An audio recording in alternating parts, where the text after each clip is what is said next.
President Trump is calling for major changes to the federal childhood vaccine schedule, a move that's drawing sharp criticism from public health experts. The president signed an executive order calling for fewer vaccines to be routinely recommended for all children, spacing shots across more visits, and eventually breaking up the MMR vaccine into separate measles, mumps, and rubella shots. But here in New Jersey, state officials say the rules for children remain unchanged. So, what exactly is in the new order? Joining me now is Dr. Richard Besser, a pediatrician and the former acting director for the Centers for Disease Control and Prevention, and the current president and CEO of the Robert Wood Johnson Foundation.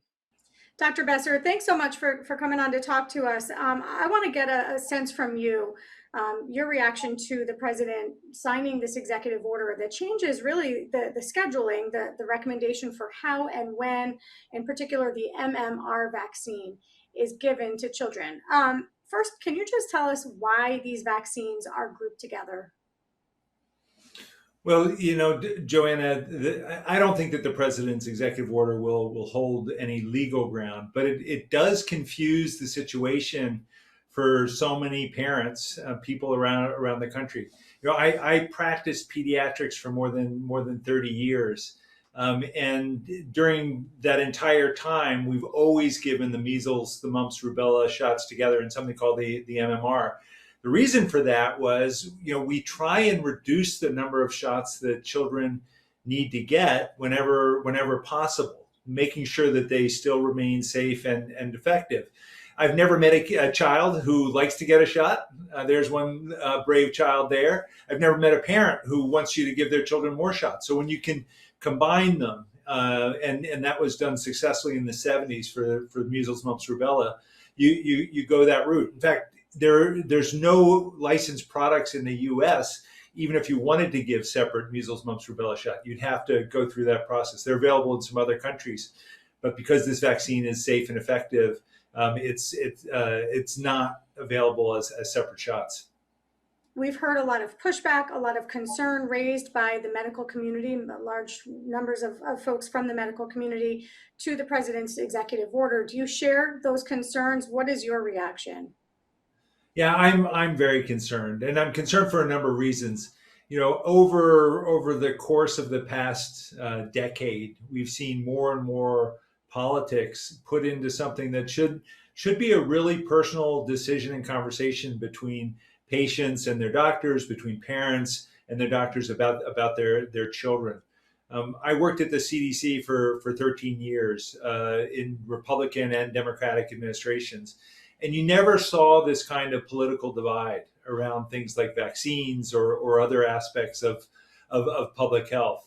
And so when you see the president injecting himself into something where he has absolutely no expertise, wanting to split up the MMR because he has a feeling that that's a better way to go, that's really dangerous. And it's dangerous because some people will look at this and say, wow, maybe my doctor isn't doing the right thing.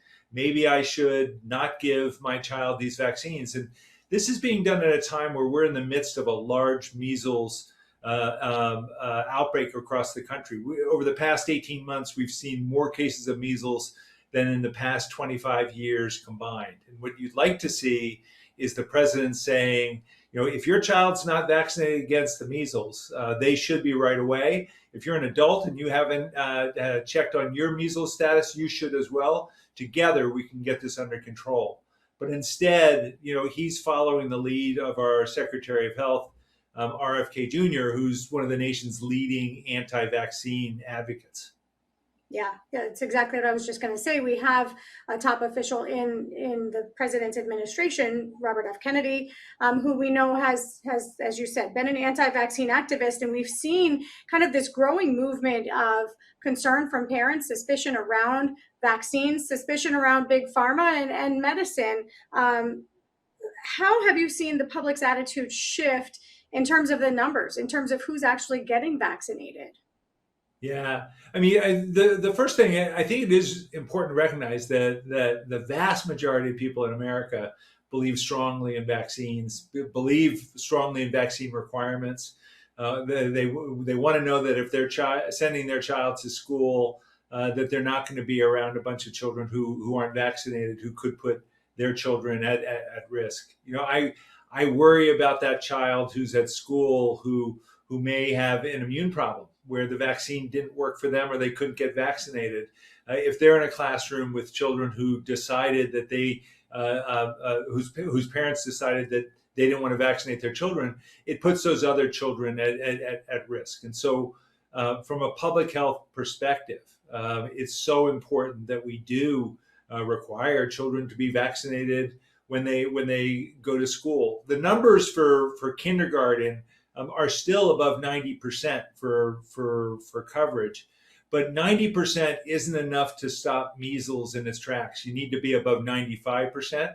So that slight reduction in measles coverage around the country, we will see that be one of the factors that's allowing measles to continue to spread. The president is calling for more testing of vaccines. Let me ask, what kind of testing has been done, and do you agree that more testing needs to be done? It's critically important that whenever a new vaccine is being developed or coming onto the market, it goes through extensive safety testing and as well as testing to make sure it works. And we had one of the best systems in the world around that. And then once a vaccine is licensed, it's really important you look to see, well, are there any rare side effects that we need to worry about once you start giving a vaccine that was tested in tens of thousands of people to millions of people? Those systems are really important, and you want to always look to see how can you strengthen these systems. But it's also very important that we don't give a sense that vaccines aren't tested for safety. They are. And as a pediatrician and as a parent, I felt very comfortable with my own children being vaccinated fully and on time. And I felt very comfortable in talking with parents so that they could make the right decision for their children. All right, we have to leave it there, but great information for us. Dr. Richard Besser, President and CEO of the Robert Wood Johnson Foundation and former acting director of the CDC. Thank you so much for taking some time to talk to us today. Thanks so much. Really nice to be here.